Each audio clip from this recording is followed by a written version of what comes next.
My name is Leichty and I'm a fourth generation turkey farmer.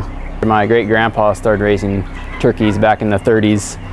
That was my great grandpa Henry, and then my grandpa Ellis, my dad's dad, he raised turkeys all the time he was farming. My dad and my uncle would brood turkeys when I was younger, so I always got experience filling feeders and getting the brooder house set up for the baby turkeys. And then my uncle Kevin took over the farm. My grandpa retired, and he'd been raising turkeys in the brooder house for area farmers for the last 20 years. I've always wanted to farm as long as I can remember. When I was younger, I'd always come with my dad over to my grandpa Leichty's farm and my grandpa Beckler's farm also.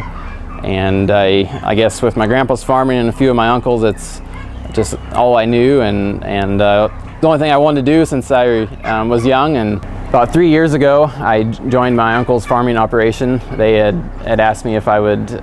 They knew I always wanted to farm and asked me if I would want to join them. And so 3 years ago, we put up these grow sheds, and I started raising turkeys, and we also raised some row crops. Raising the turkeys, my number one priority is keeping them comfortable.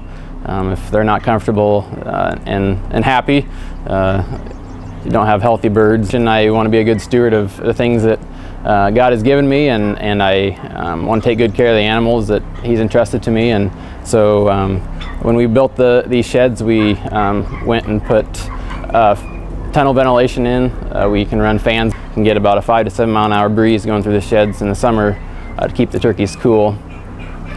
We also put some sprinkler lines in for evaporative cooling. They run when the fans are running, and then also we put in some newer water lines to try to keep back on the water the turkeys waste, and also the automatic feed system, that they also have an access to feed all the time and fresh water. We also have heaters for the winter to keep the shed warm, keep the turkeys comfortable, and we also have minimum ventilation, exhaust fans in the winter to always keep fresh air, and keep the ammonia levels down, and so the birds always have a comfortable environment to live in.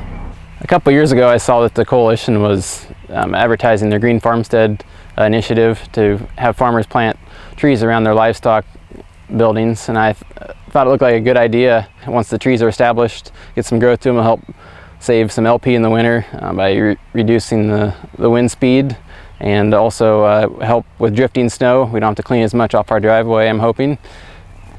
And also just the trees planted out front, I hope that they just help the appearance of this location and make it look a little neater.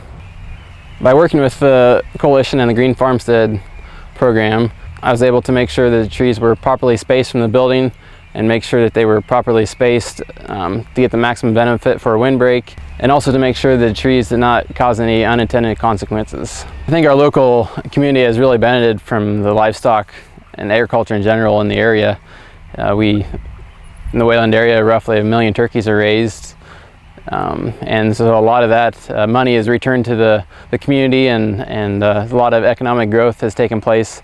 A lot of new businesses going in Wayland, and people have a place of employment and don't need to leave the area to go find jobs elsewhere. They can stay locally and raise their family here in a rural setting.